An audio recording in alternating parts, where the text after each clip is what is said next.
we can say that there are mainly two models. One, the neoliberal, and the continuation of the neoliberal model, and one which has been post-neoliberal. Now, we have to explain what is post-neoliberal, because there are some discussions and I think some misunderstanding. When I speak about post-neoliberal governments in Latin America, a part of some opposition is really questioning the concept, because they say no, the new governments, the progressive governments, well, they are just going back to liberal and a neoliberal type of policies. Well, what do I mean by post-neoliberal? It is not only an economic concept, it is more political also, political and social. It is the re-establishment of some of the social functions of the state. Of course, neoliberalism is trying to avoid not to apply some of the functions of the state. It has been said sometimes that neoliberalism means the absence of state. That is not true, of course. Neoliberal governments are using the state for very specific function, in particular at the service of the market, at the service of the private property, at the service of security, etc. So neoliberal countries do not mean absence of state, but well, the suppression of some of the social functions of the state. And post-neoliberal governments means that they are re-establishing some of the social functions of the state. First of all, a certain redistribution function, redistribution of national wealth. Redistribution of national wealth with many kind of policies, different kind of policies, like for example the struggle against poverty and redistribution of a part of the wealth. I think to Brazil, for example, with the Bolsa Familiar, the help, the kind of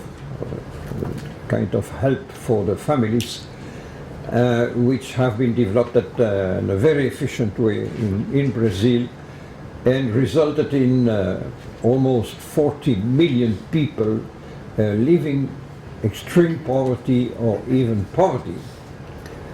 So that was possible because of a certain function on the wealth of the national wealth.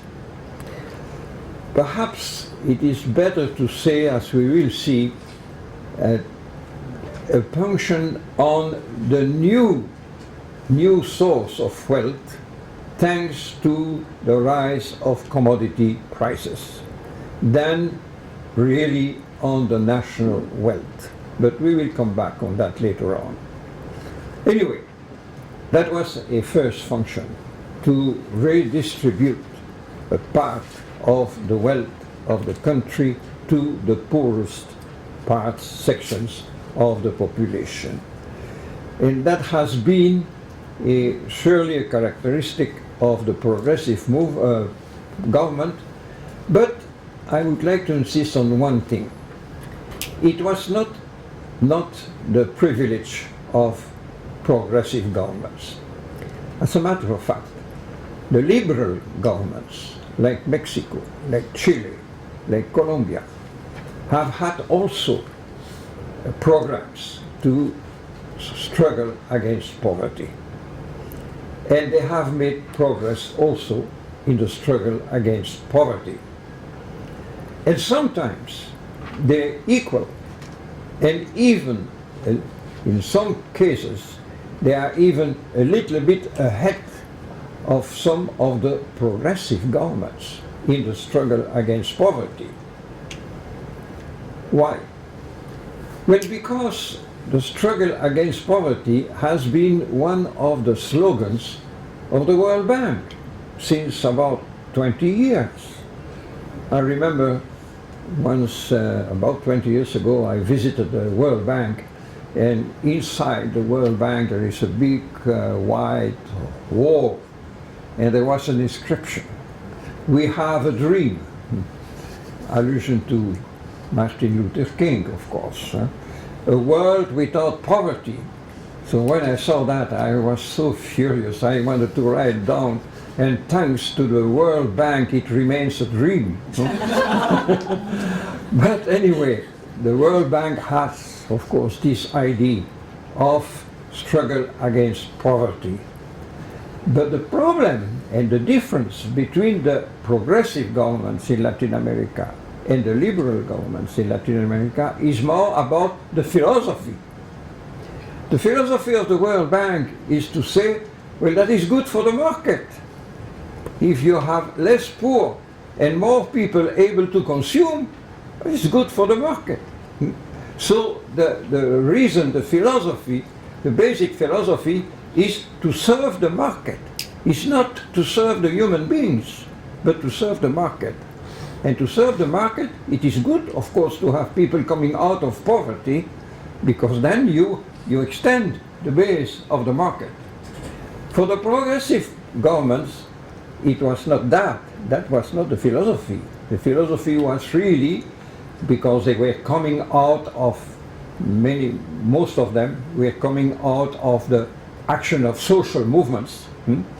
It was, of course, to service of human beings, the dignity of human beings.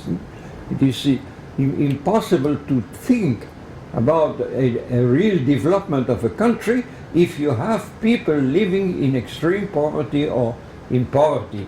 So the philosophy was completely different.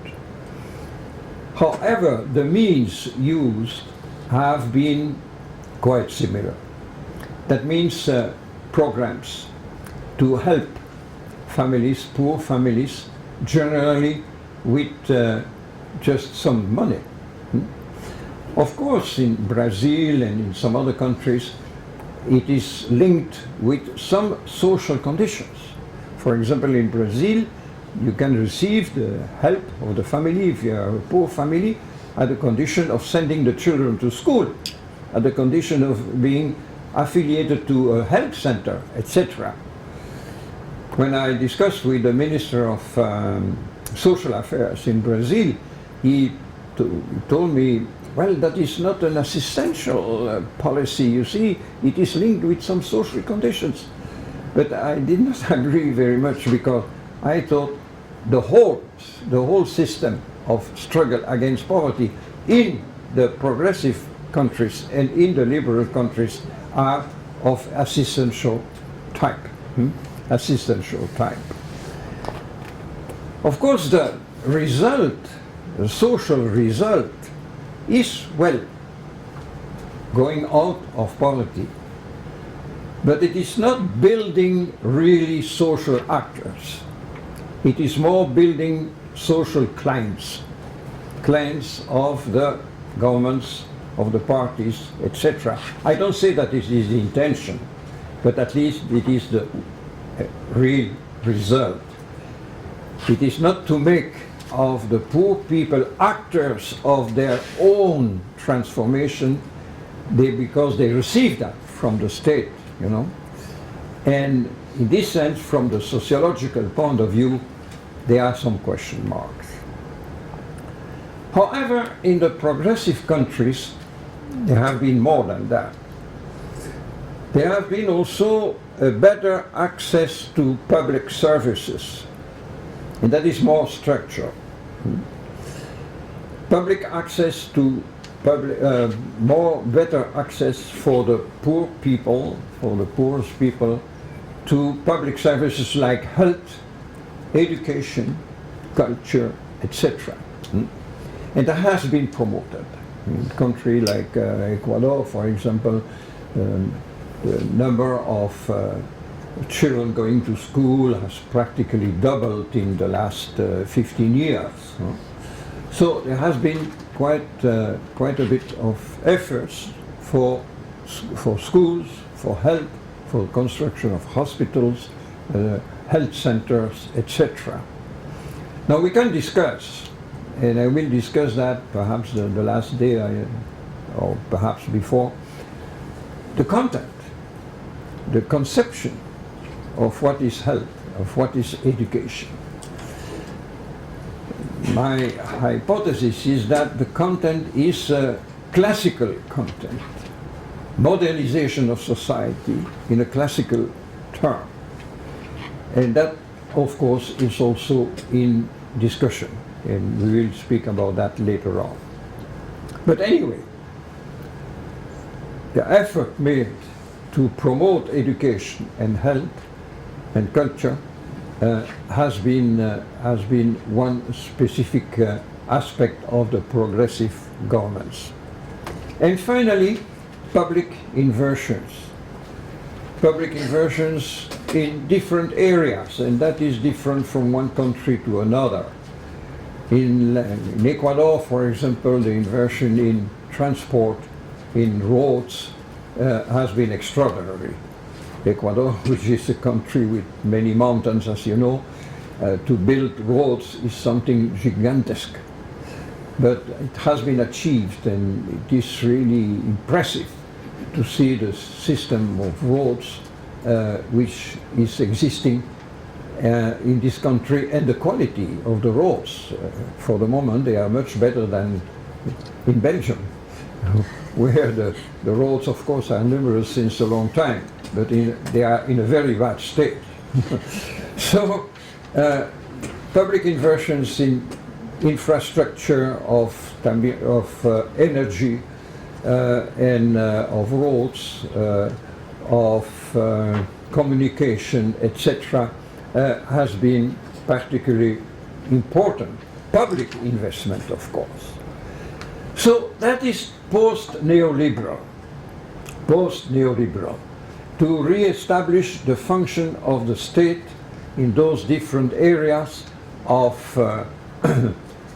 certain redistribution of national wealth, of better access to public services, and of social inversion and economic investment, economic investment, public investment. Now, we speak in Latin America about the lost decade. The lost decade is the neoliberal decade. Neoliberal decade began with, most of the time in Latin America, with dictatorships. One of the biggest, most important example is Chile, with Pinochet. Because this was not only a political or military coup, it was linked with a political vision, with an economic vision. And of course, it's not for nothing that the famous Chicago boys who worked very much in Chile to reorganize the economy on a liberal way, neoliberal way. And all over, we have known that in Latin America, with military regime, generally in Brazil, in Argentina, in Uruguay, in Chile, of course, in Nicaragua, etc., or with right-wing political regimes. And it has been the way for the whole continent to organize the economy on a neoliberal way. That has been called the lost decade. Lost because, not lost for capital, but lost for the general economy of the countries, and especially for the welfare of the people. And I will show that in a few graphs later on. So the last decade has been the one characterized by neoliberal policies from the economic point of view, and dictatorships from the political point of view. This has brought about a very strong popular reactions in whole Latin America. And we have known, I will speak about that tomorrow or today, tomorrow. We have known many social movements, we have known armed revolutions, we have known all kinds of popular movements, indigenous movements in some countries like Bolivia and Ecuador, which have reacted strongly against this neoliberal period. And finally, there was a kind of liberation from the neoliberal period, politically and economically, at least in a part of the countries, which brought about the post-neoliberal governments. Now the problem is that since 2 or 3 years, or during, better said, during about 10 years, we have known at the same time an increase of the prices of commodities, especially petroleum, gas, minerals, but also some of the agricultural products of export. And this has been, of course, a certain, between quotation marks, blessing for the new governments, the new neoliberal, post-neoliberal governments.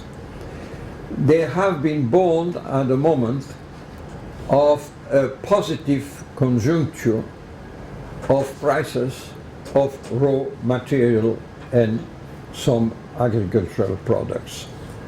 And this brought, of course, a big amount of money for those governments, which perhaps was not foreseen, but at least was there. And of course those governments used this money to push the post-neoliberal policies, for struggle against poverty, but especially in investment, in public services, in public investments of infrastructure, etc. Some, like Bolivia, even make reserve for the time of perhaps a change. Some others did not, like Ecuador. They invest everything, to promote precisely an accelerated development of certain functions. So anyway, this international conjuncture has been favorable for the new projects, new post-neoliberal projects of the progressive governments in Latin America. But since 2 or 3 years, we have known at once, for the reasons that you know, that means the economic crisis in the United States and in Europe and Japan, and also the decreasing growth of China, has affected precisely the demand of commodities. And at once, the prices, especially of petroleum and gas, has dropped very strongly from more or less $100 a barrel to one moment last year of a little more than $20 a barrel. So cutting the great source of revenue for all governments in Latin America, but in particular for the progressive governments of Latin America. And that has brought a very, very profound crisis. The first country to be affected has been Brazil, and we know the political results. We will speak later on more in detail about the political results of the economic crisis, but that has been, of course, a very, very important factor in the history of those countries. Now I'd like to show a few graphs. For that, it seems that I have to go over there. You don't. You have the remote. Ah, I can. Okay, that's wonderful. Just one moment, because I have a list of my slides. I just want to illustrate by a few graphs and make comments what has been the evolution of this situation in Latin America. First of all, this map, I don't know if you can see it because it is a little far away. It is a map of petroleum exploitation in Latin America. So we know that the southern countries in the International Division of Labor and of Production has been accentuated the last few years, especially since the neoliberal period, but also before, but especially accentuated now for the production of raw material. So you see here all the places where there is exploitation of petroleum and gas in Latin America, which is quite important, especially in Venezuela, where there is the biggest world reserve of petroleum, but now also in Brazil and all the other countries like Colombia, Ecuador, Peru, Bolivia is more gas than petroleum. And you see the whole country, all the different countries in this sense. The same map here is about the mining activities in Latin America. The mining activities are extremely great from Mexico. Yeah, petroleum also in Mexico, but in Mexico we have come to the peak. That means that the production of oil is now beginning to decrease. That will be the case also in some other countries like Ecuador. But therefore, the increase of mining activity is extremely great, because especially in a country like Ecuador, for example, we have to foresee the peak of petroleum, and so the idea has been to transform in the next years the export of petroleum by export of mining products. But the mining is expanding in all over Latin America. At the same time, and here I anticipate a little bit to what I will tell tomorrow, at the same time, social conflicts are expanding in Latin America from Mexico to Patagonia, the south of Argentina, all over. There is a lot of social struggles and social conflicts. The main social conflicts in all Latin America for the moment are related with mining. Because of the exploitation of mining in territories, sometimes, many times in different countries, territories of indigenous people or peasants, and destruction, very, very strong destruction of environmental situations. So that is the cause now of the new social conflicts in Latin America, being liberal, neoliberal, or progressive countries.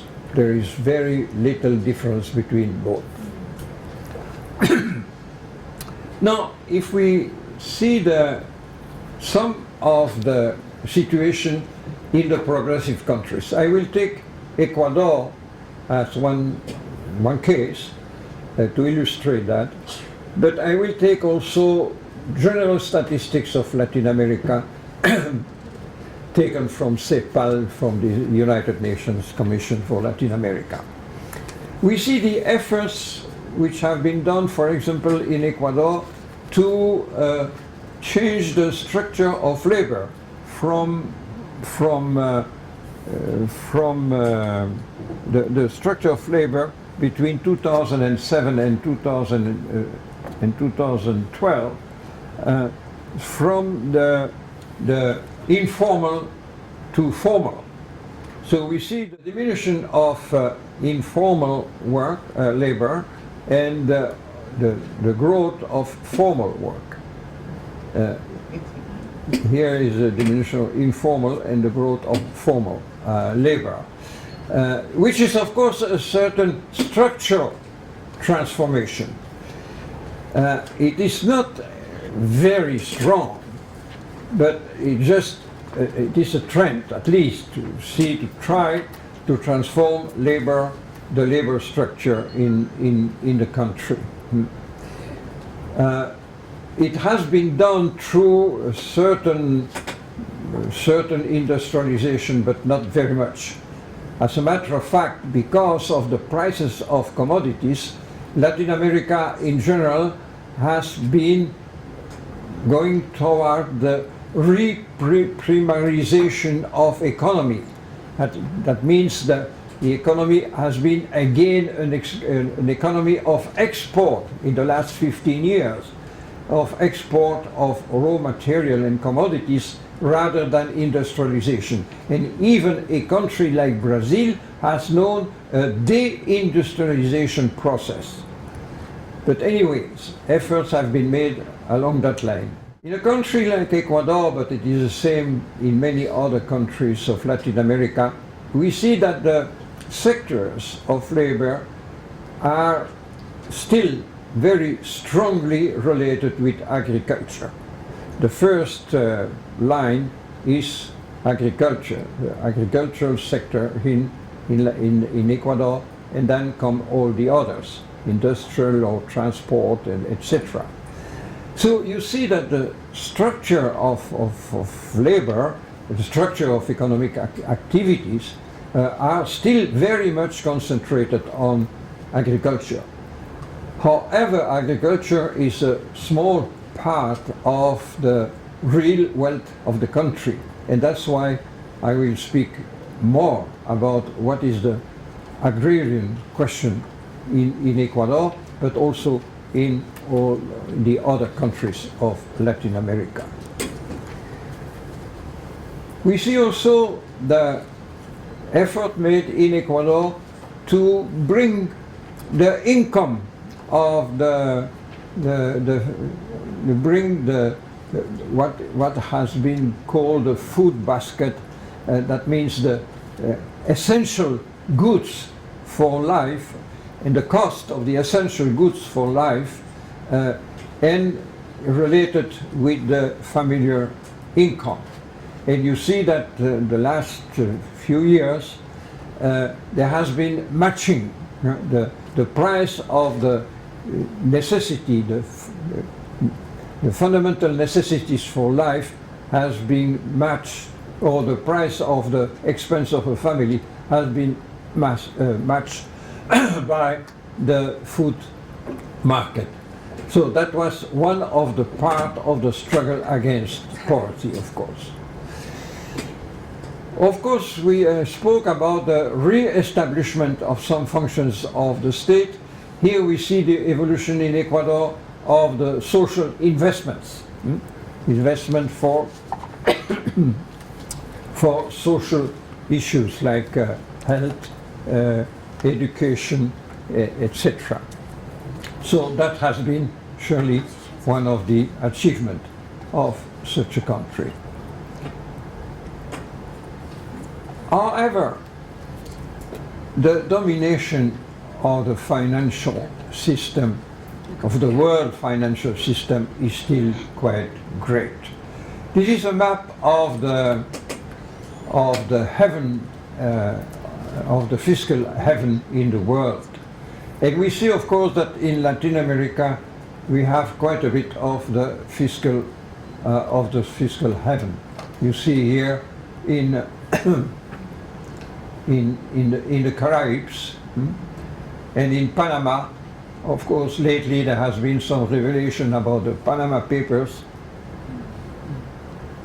where quite a bit of the Latin American wealth has been invested, so that in a country like Ecuador, several billions or several thousands of millions of dollars of wealth of the country are going out.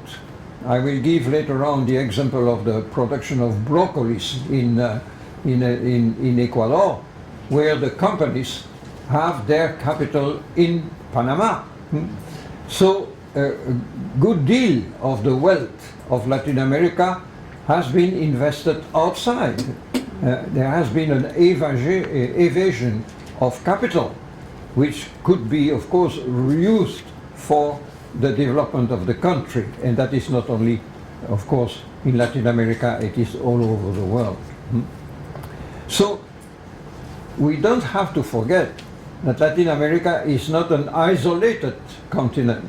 It is a part of the whole system, and is also suffering of that illness of the financial domination and financial financial logic of creating artificial wealth. Now, what has been lately the case is the fall of prices of commodities. And we see it is in Latin America the fall of price of different types of commodities, and that will affect, of course, the revenue of all the countries, but in particular of the progressive countries, of course not helping the projects and forcing those countries to face new situations. I think, for example, to Venezuela, where practically more than 90%, more than 95% of the export is petroleum. When you have the fall of the price of petroleum, then it is, of course, a very fundamental catastrophe, because the fact that the fall of the prices of petroleum is so rapid, you see it here, the fall of the price of petroleum, that immediately this is affecting the whole system, not only the economic system, but also the political system. So this is the fundamental aspect of the international crisis on Latin America.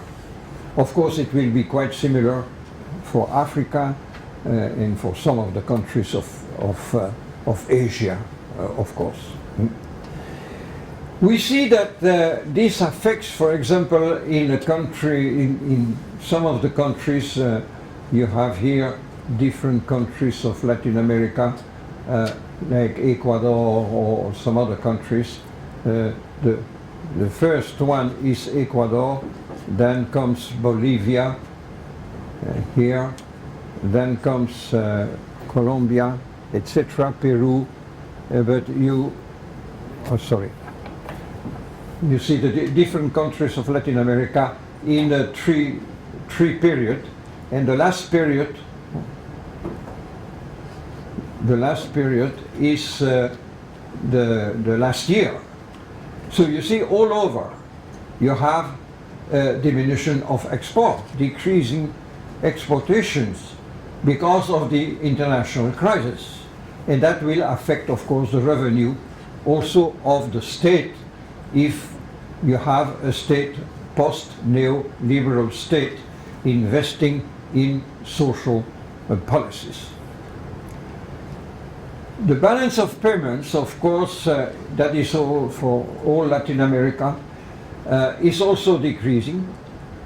So you have a problem of lack of export, but then your import, the countries are importing still very much. Of course, every country is trying to make some efforts to diminish the import from outside, but that brings then social problems, because we have known in all Latin America, but also in the progressive countries, an increase of the middle class, very important one. In Ecuador, in the last 25 years, the middle class has doubled. But a great part of the consuming facility of the middle class comes from outside. And then when you have, like in Brazil, to diminish your import from outside, you diminish also the possibility of consuming of the middle class.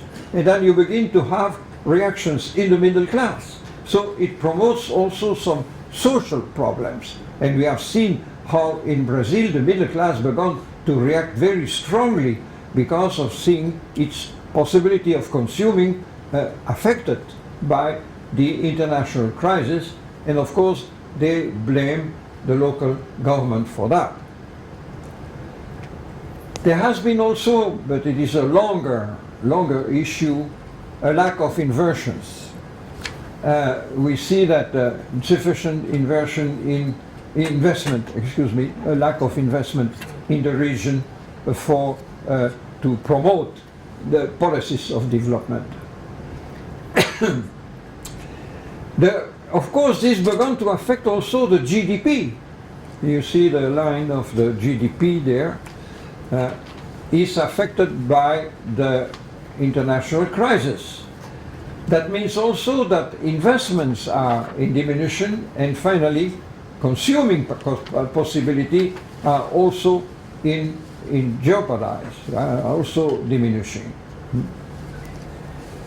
The foreign debt in Latin America has been increasing, but not on such a way as before, as during the neoliberal period. The foreign debt is relatively, when we compare with Europe, I don't speak about the United States, no? The foreign debt is relatively limited still, but the trend is, of course, to try to find money outside in order to continue some of the investments and some of the policies, especially of the social policies, but in particular the economic policies, public investment in infrastructure. And so the countries, in a country like Ecuador, I think that Pedro can say more about that, is trying to find investments all over the world in order to try to solve the immediate problems. And that will affect, of course, the foreign debt. But for the moment, it is relatively reasonable. But the crisis is also affecting the unemployment rate in all Latin America. As you see here, the line going up of unemployment in the continent. And the rates of poverty, which have been diminishing. Here it is Latin America as a whole. It's not only the progressive governments.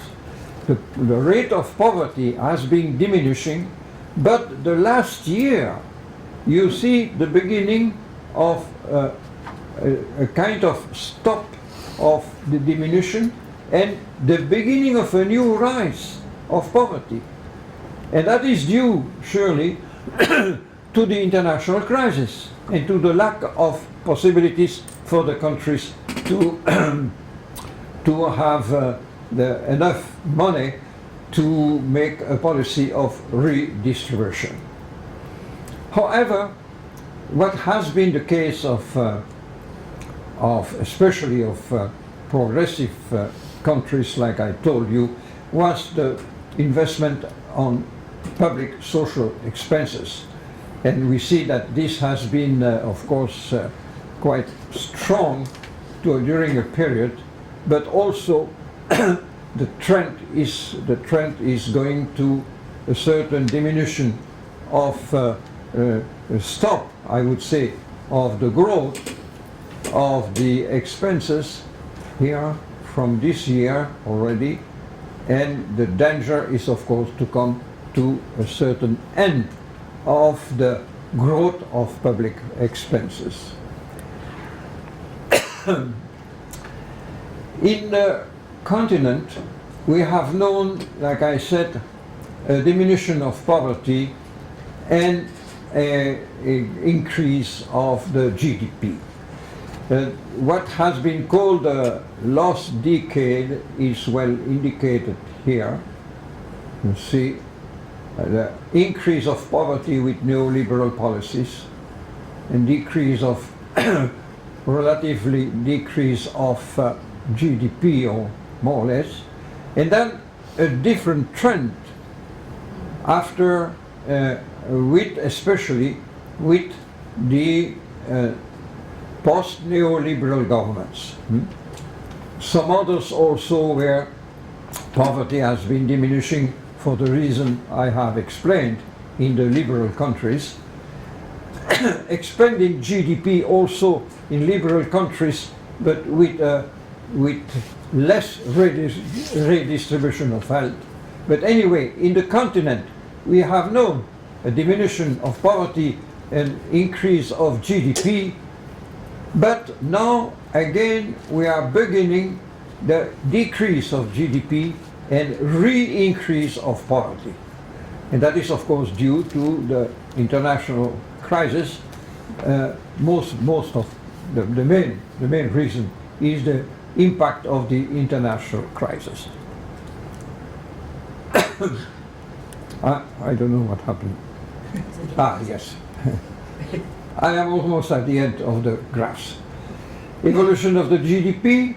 The last years there is a trend to go down, but that is of course quite an international problem because of the fact that the economies of Latin America has been oriented toward export of raw material, and the diminution of the price of raw material has immediate effect on general factors of the economy.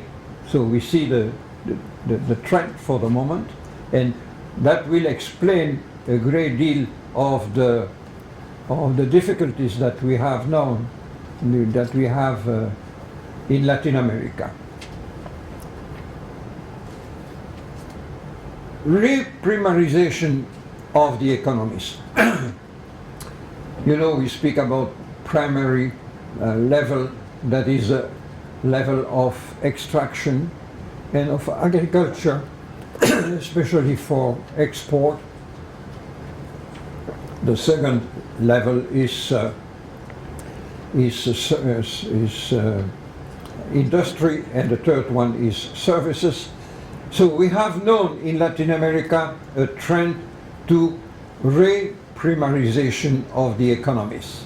That means more economies linked with export of raw material and some agricultural products. And this, of course, has been one of the reasons of the impact of the international crisis. When there is less demand of raw material, of commodities, of course the prices are diminishing, and this affects immediately the economies of a continent like Latin America. And to a certain extent, I already said, there has been a deindustrialization process in Latin America, even in countries which have been industrialized on to a certain level, like Brazil or Argentina. So that is a very strong structural problem for the economies of Latin America. And finally, I have a graph on Ecuador. Yes, the evolution of the GDP in Ecuador between 2007 and 2016. And 2007 was the beginning of the new post-neoliberal government with Rafael Correa. We see that, of course, the GDP has increased at the beginning, and here, from the beginning, we see the impact of the crisis of 2008-2009, then rebuilding of the GDP. Of course, the GDP is only one measure. It is a very capitalist type of measure. It has been invented after the First World War to measure the economy. And we have no other instrument for the moment, practically. But, so it is a kind of biased measure. But anyway, it is the only one we have for the moment. So we see that an increase and then relatively decrease till now the crisis of petroleum, which affect immediately the GDP in Ecuador.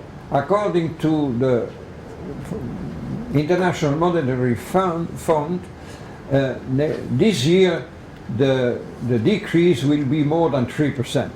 No, the president is claiming that it is not true, that the calculations are bad, but anyway, it is not a problem of 3 or 2.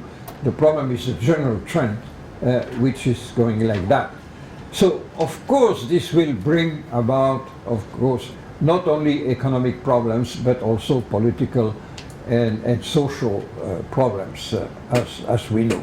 So the big question for all the countries, progressive governments in Latin America, will be how to solve this situation. Now, just 2 words, because we are coming at the end of the time, 2 words more as introduction about another factor which has been promoted by the post-neoliberal countries in Latin America, and that is the integration of Latin America. There have been in the history 2 types of integration of Latin America. One has been the integration with the North.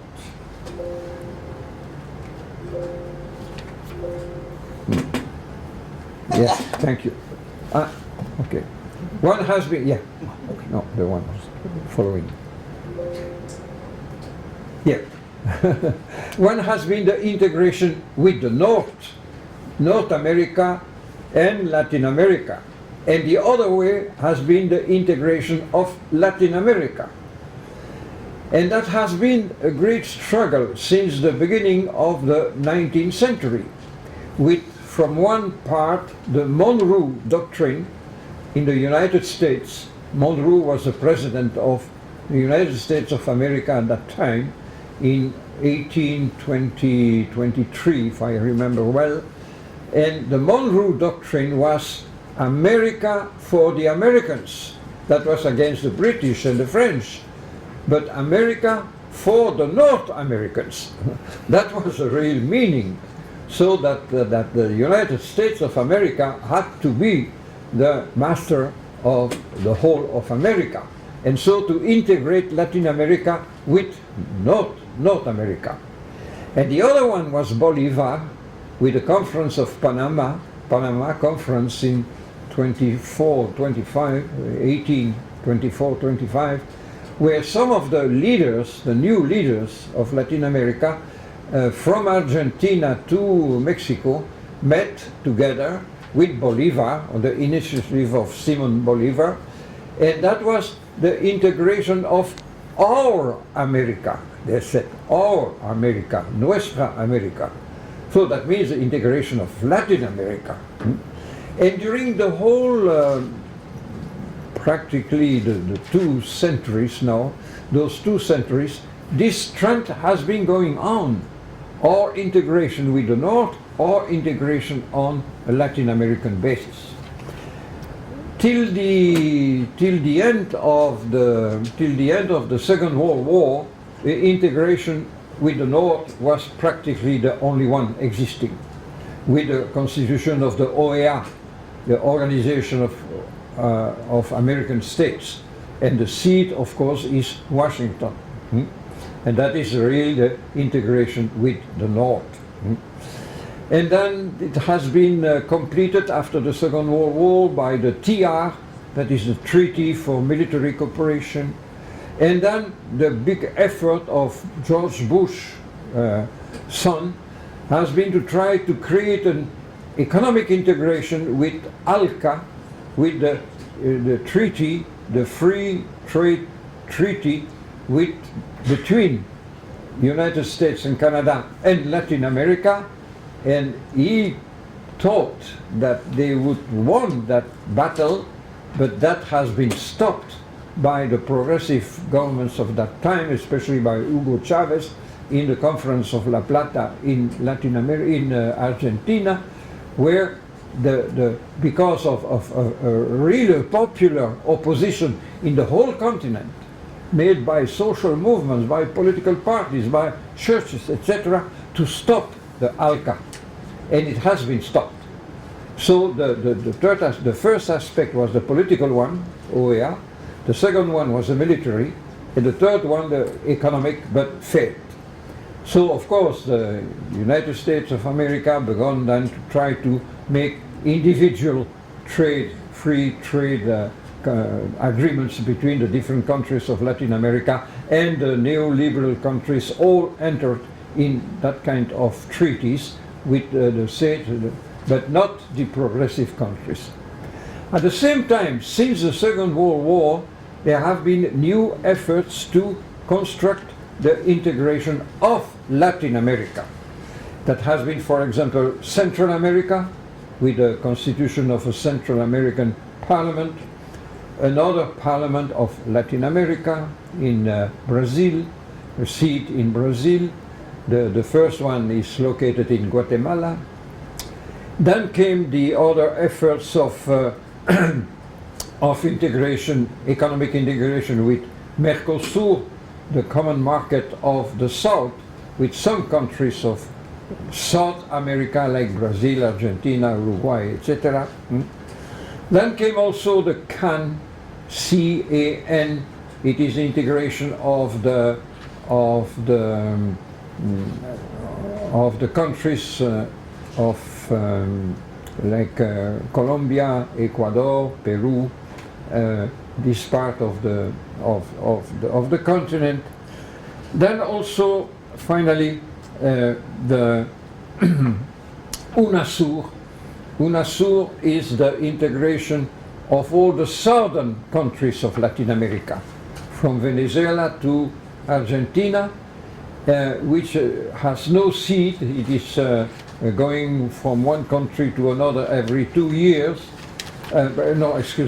Which has a seat in Ecuador, with quite an institution, but very weak for the moment, because some of the countries are not paying their quotations because of the international crisis. So it is quite weak for the moment. UNASUR, but very important for the future. And then the new initiative, especially of Hugo Chavez, the CELAC. CELAC is the coordination, cooperation of all Latin American countries, more the Caribbean countries. And that is the one which has no seat for the moment and is going around from every 2 years or every year. It is also a weak organization for the moment, but I think for the future extremely important, facing the OEA, which is dominated by the United States. And finally, a very important initiative, but also very weak for the moment, it is ALBA. And ALBA is the integration of Latin America with a new perspective. It is perhaps in the whole world, and especially Latin America, the only really post-capitalist initiative. The other ones, and I will come back later on this aspect, are post-neoliberal, but not post-capitalist. But ALBA has another philosophy. And the philosophy is that it is not competency between the different countries, but complementarity and solidarity. The term solidarity has been introduced, which is totally opposed to a capitalist logic. And that ALBA, of course, is only bringing about 10 countries, Venezuela, Ecuador, Bolivia, Nicaragua, and then a few countries of the Caribs. It is not, of course, very large. But it has had some really fundamental impact. For example, for petroleum, where Venezuela is is exchanging petroleum for a very low price, with also a part to be paid to a common fund for development, etc. With the initiative of Telesur, from the cultural point of view, a television to counter CNN, which was the only continental channel, of course dominated by the United States. But now Telesur is trying to bring about a Latin American reading of the news and of the situation of Latin America. Or another kind of program, the program which has been called the Miracle Program, to cure the illnesses of the eyes. 10 million people in Latin America are suffering from the eyes. And with the medical techniques of Cuba and the money of the petroleum of Venezuela, there has been a program all over the continent to cure the most poor people for eyes, which people who could not have access to the hospitals of their own countries. And more than 2 million people have been cured in just a few years. So those are initiatives which are, of course, integration of Latin America. I don't speak about all kind of other integration institutions which are very important, but non-governmental. I just give one example, CELAM, the integration of the different bishops' conferences of Latin America in one body, which has been extremely important, for example, for the Vatican II Council to promote a progressive transformation in the Catholic Church at that time. And in all the other aspects of medical aspects, of architecture, of etc., there have been organisms of real integration and also popular integration, like the clock. The clock is la Via Campesina, the peasant movements of at the Latin American level, or also the indigenous movement have also, with a seat in Quito, their movement for, well, that is for whole Latin America, for whole America, but also, of course, for Latin America. So those are the aspects of integration which are existing, but of course Pedro will tell much more about the economic aspect, like Mercosur, like the Sucre, the common money for exchange money, etc., which are going on, not without difficulties, but still they are step forwards. I will not speak now about the BRICS and the South-South cooperation. I will leave that for tomorrow, and I will stop here my first contribution.